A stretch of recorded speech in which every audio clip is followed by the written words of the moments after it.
Again, a very warm welcome to everyone.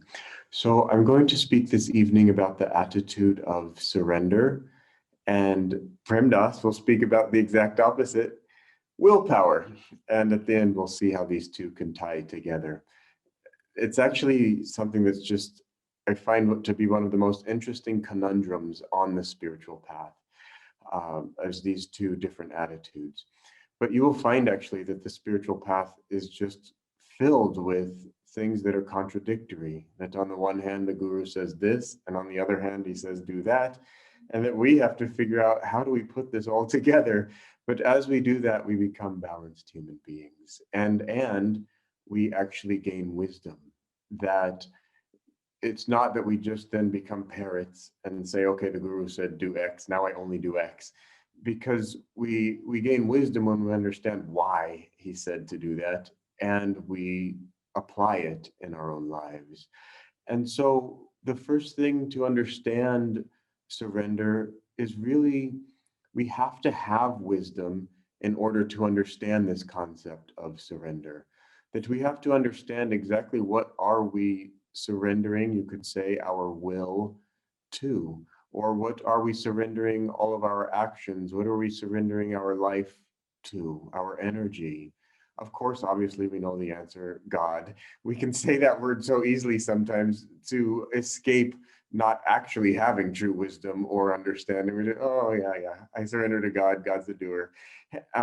But actually, when we really understand that, it becomes a very deep thing. When we really have true wisdom, we see that every human being is living many, many, many lifetimes, and that we all are gaining different experiences, different understandings through each lifetime, and that at the end, it's all being put together in a very beautiful way. And with that understanding right there, we can have an attitude of surrender that says, I trust God to do this entire show, if you want to call it that, of all of these multiple incarnations, for Him to put them together in all of the right flow.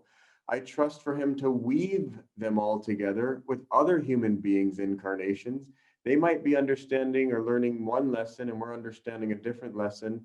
And these two seem contradictory, and people fight all the time. I'm right. No, you're right. I'm right. On and on it goes. But when we have understanding, we can see that there's different points of view, and we can surrender to the process. We can let the other person be right. This is such a freeing attitude if we simply surrender to the fact that God is doing everything, and that even all of the bad in the world is ultimately being done by God. That doesn't sound quite right. In the beginning, it's easier to separate it into good and bad. Bad equals Satan, good equals God, and I only want to be with God, and so anybody who does anything bad or whatever, I don't like associate with them. But when we have true wisdom and we start to really think, is God really the one who's doing everything? And we say yes, and then we start to see that even he is the one who's put the shadows on the statue in order to give it shape. And he's the one who's done all the difficult things for all of us in order for us to become stronger. Uh, a dog cannot sharpen his teeth on upma, that he has to have a bone to chew on. And so we need to have all of these difficult things in order to become stronger, in order to learn certain lessons. And just having an attitude of surrender to that process really makes the whole thing go more smoothly. Um, I only have a few minutes here, but I want to tell this story because the first time I heard it, it really stuck with me. So, okay, so we can say that just surrender to everything. Just let everybody do what they want and just bless them. They're learning their lessons, and then we'll just be all happy and free. But listen to this story. So there was a young boy whose parents died when he was young, and so his grandmother had to raise him. And so the little boy was a little bit mischievous, but his grandmother just loved him and thought, oh, he'll grow up, it's okay. And she let him be mischievous. And then as he grew up more and more, then he's going to school with other boys. He decides to steal a classmate's fountain pen, which that's in the days that Master told this story. We don't have those anymore. We can just say ballpoint pen, and then all the teachers are mad, the students are mad, but grandmother, oh, just loves the little boy. It's okay, it's okay. They don't understand. It's okay. And she just thought that surrender, this attitude that I'll just accept him as he is and he'll learn his lessons, however. And to cut this story short, the boy grows up, becomes full-fledged thief and doing all kinds of crimes. And then the whatever village he lives in, everybody gets really angry. Finally, they catch him and he goes to jail. But he says, wait, just give me one last thing before I go to jail and let me tell my grandmother something. So he leans over to whisper in her ear, and he bites her ear and grabs onto it with his teeth. And then the policemen are trying to pull this crazy wild man off of his grandmother, and eventually he tears off a piece of her ear. And then he says, had you not let me stolen that ballpoint pen, I would not be going to jail right now. And then they separate and he goes to jail. And that's the end of the story. Normally we like stories that have happy endings. That one didn't. And when I read it from Master's teachings, it really stuck in my head. Now, the point here is that, of course, we're going to have certain responsibilities in this world. And if there's people who are in our care, that we don't just surrender and be passive and give the whole thing to God and say, well, it will all work out. That we have to take action. Sometimes we have to be stern. We have to do the right thing. Surrender is not passive actually at all. And Prem Das will talk about this, or he'll talk about the other side of this, willpower. That surrender actually takes a tremendous amount of willpower. And it takes, speaking of wisdom, it really takes knowing what does God want and being wise and understanding what God wants, and then using willpower to offer ourselves into that ray of light. That we think of surrender as, oh, the world's beating me down, so okay, I give up, just don't like hit me anymore, and I'll do what you say. But surrender on the spiritual path is giving ourselves up into a higher flow of energy, up into God's will, up into that light, and that's not a passive activity at all. You know, it's not having our energy be lower and lower, it's actually having our energy be higher and higher in a very precise way. I've been in the car riding with different monks who've been driving lately, and one of our younger monks is learning how to drive. And just in watching everybody's driving styles, I really see that driving, everything in life, but is a reflection of each person's consciousness, of the way that he will apply the brakes and the gas pedal and all of that. And each one has his own style, but it becomes more smooth, each person's driving style, with experience, with attunement, and with learning how to go with the flow of what's happening. And this is really what surrender is all about, is learning how to listen to God's will and go with that flow and not pushing what we wish was trying to happen. I'll hand things over now to Prem Das.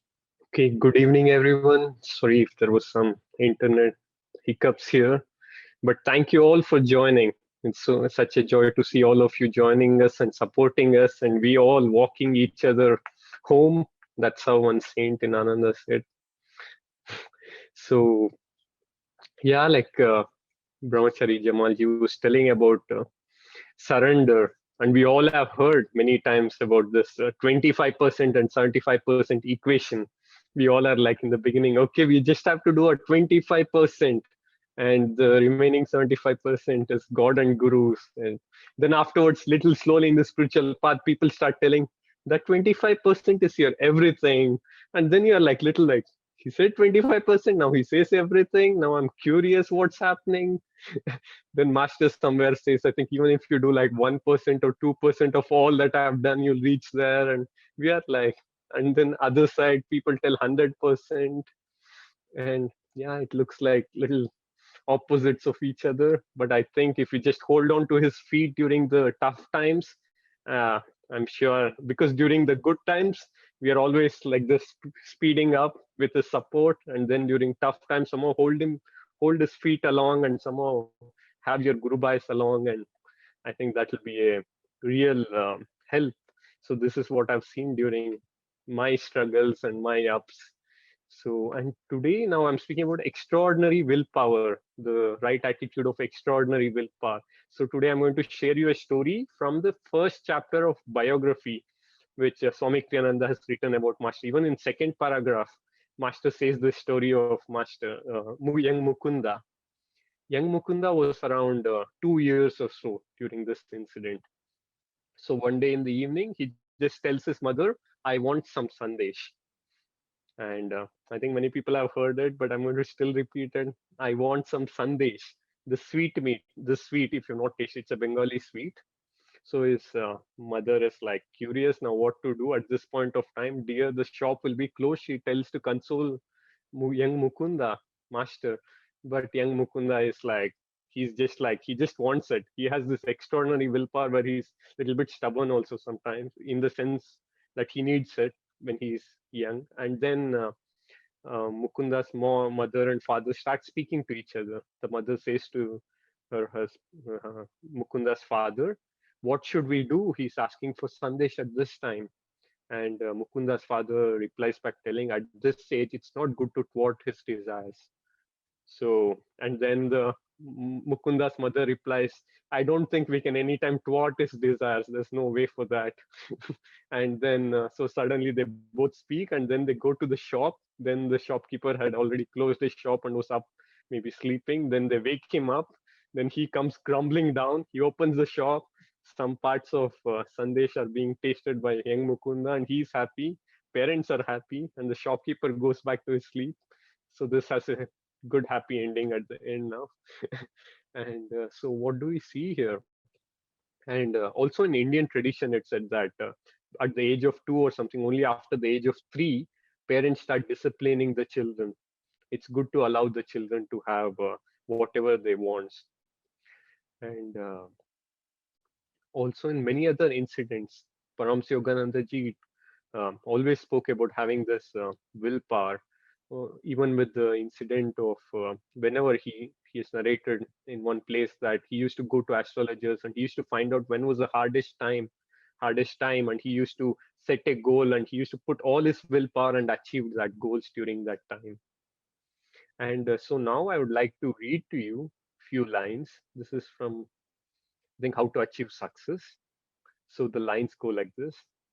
When Jesus said, let thy will be done, what did he mean? He meant that when man attunes his will with God's will, which is guided by wisdom, then he's using divine will. You will not know what divine will is until you have developed your own will and learned to harmonize it with the supreme will. This divine contact is gained through meditation. In this first paragraph, Master clearly explains how it's not just our normal will, which also many people have, all these famous people nowadays who have achieved success have their own willpower.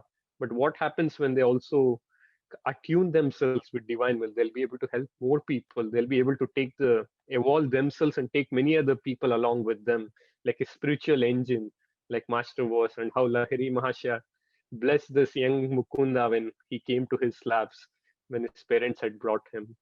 And the second paragraph, I'm just reading few more lines. The divine will has no boundaries. It works in all bodies, in all things. It can change the course of destiny, wake the dead, and change the orbits of planets. You must exercise your will in every undertaking until it drops its delusion of being human will and becomes one with all powerful divine will. You only need to know that you already possess it and that the image of God is within you. Uh, it's very interesting to read that you can wake the dead in this using the contact with divine will. And so now I'm going to narrate one more small story of Shankaracharya and Babaji. So this was a long time ago when Babaji used, many centuries ago, when Babaji used to stay in Varanasi. He had a servant. So this servant one day, and during that time, somehow Lord Shankaracharya, Swami Shankaracharya, also visited Varanasi. He was known to be a very well-known astrologer. So his servant went to visit him, and when he got his reading, Swami Shankaracharya said that today will be his last day. So today will be his last day on the planet Earth. And then the servant was all like, he did not know what. He went for a reading, and now this person says that it is the last day. He knows he's such a powerful one, and he doesn't know what to do. He's all like worried and comes back to the house. And Babaji asks him, what happened? And the servant says, Swami Shankara has said that today will be my last day. And Babaji replies back, go and tell to Shankaracharya that today will not be your last day. And the servant goes back and tells this to Swami Shankara, and Swami Shankara says, see, if your master can do this, then he must can bring this to fruition, can avoid your thing. I am going to go and become his disciple. So the servant came back, and that night, Babaji somehow extended his arms around his body, the servant's one. And that day there was a storm. There was many trees being uprooted, lot of lightning. All these things happened. But the sun came up again the next day morning, and the servant was still alive. And the servant went and visited Swami Shankaracharya.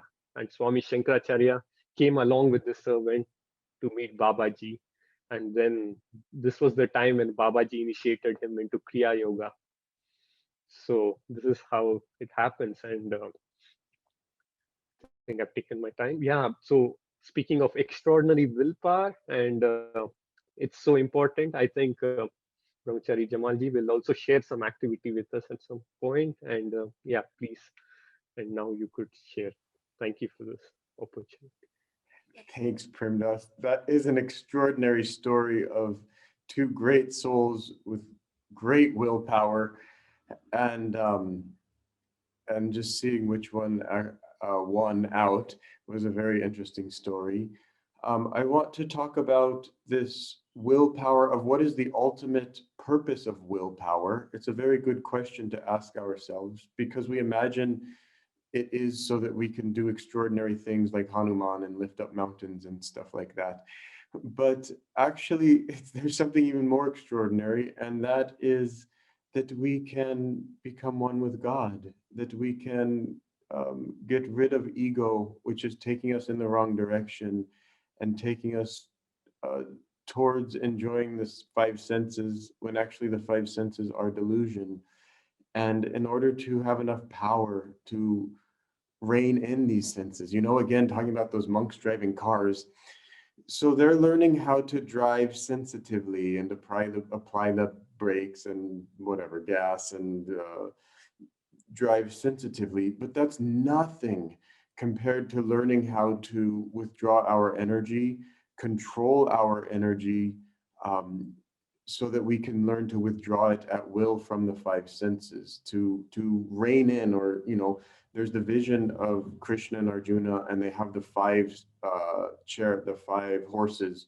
Those five horses represent our five senses, and the reins are our energy of learning how to pull it back in and have it under control. I was not planning on telling this part of the story, so I forget what Krishna represents and Arjuna. One of them is like the intellect, and I don't have that so clear in my mind right now. But those five horses I have very clear are the five senses that just want to go out and go crazy.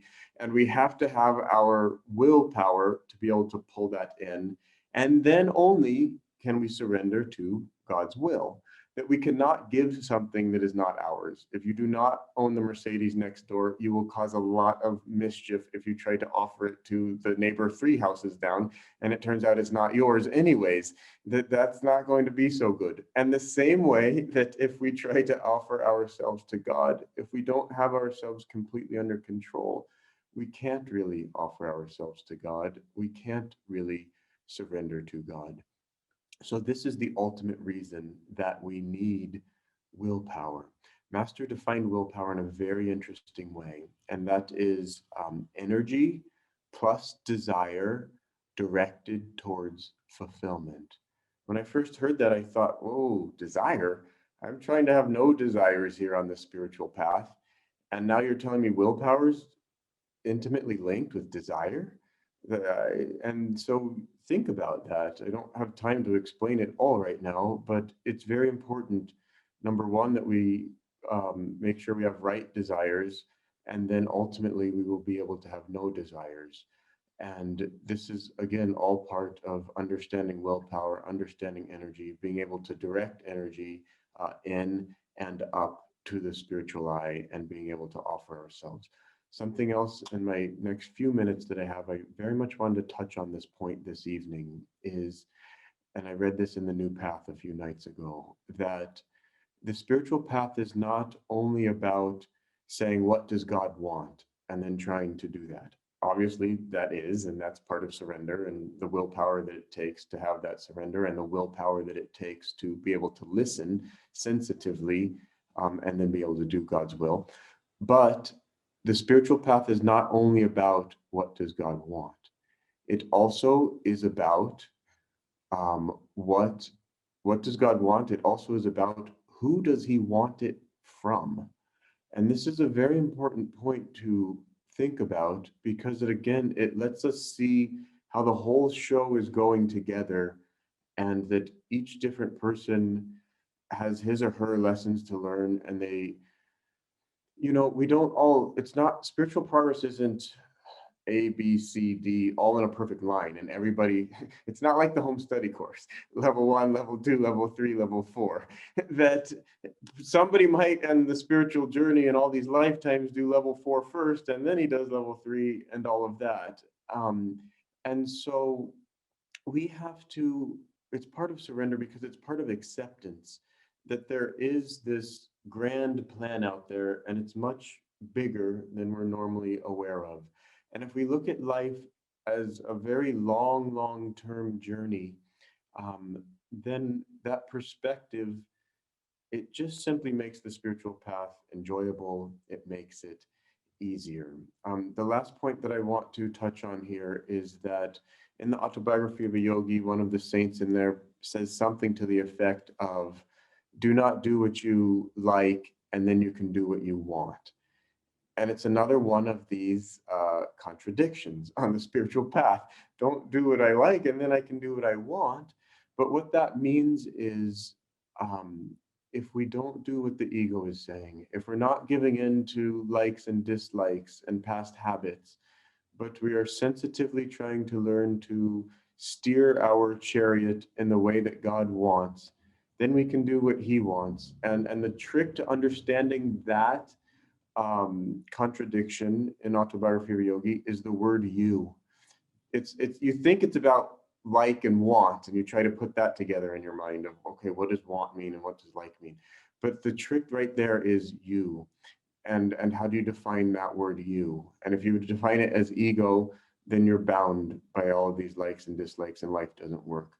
But if you realize that you are not you, and that there's a greater force trying to work through you ever more perfectly, then you can do really what he wants. But it's no longer he, it's us, it's we. And so I'll end with that. So now comes the experiment or the assignment, depending on how you wish to look at it. And this is an exercise to build your willpower. And I'll give you an A or B. Option A is to simply do something that you don't think you can do. Don't choose lifting a mountain tomorrow. That's probably bigger than all of us can do. But just something that you think's just, you're here and it's a little up there, but you kind of think you could do it, but you're not sure. Make it clear in your mind, I can do this. Very clear, very clear. And then do it, no matter what. No matter what. And then your willpower will grow. Master said, bite off more than you can chew, and then chew it. So that's option A. Option B, if that sounds a little bit too strenuous, is simply go do something that you've never done before. Just try, and don't do what I just did of setting my will to learn these 7 songs on the guitar. And it's turned out much harder than I thought. And now I'm into like a 2-year project, but it's okay. I set my will to it. I'm going to do it. do something easy, but that you've never done before. And then that also will help develop your will and help you realize that you can do things that you didn't think that you could do. So that's the assignment. I'm now turning it back over to Premdas for a little ending with joy. So over to you, Premdas. Okay, friends, yeah, thank you. So now we'll all sing this song, Move All Your Mountains. So please join along. I have this ukulele which I'm learning.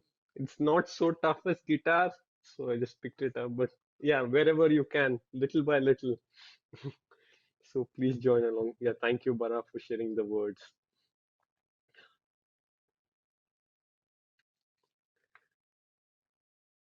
Move all you mountains that stand in my way. Nothing can stop my progress. Move all you mountains that stand in my way. Nothing can stop my progress. Tall trees fall aside, every bramble I slash with the sword of freedom.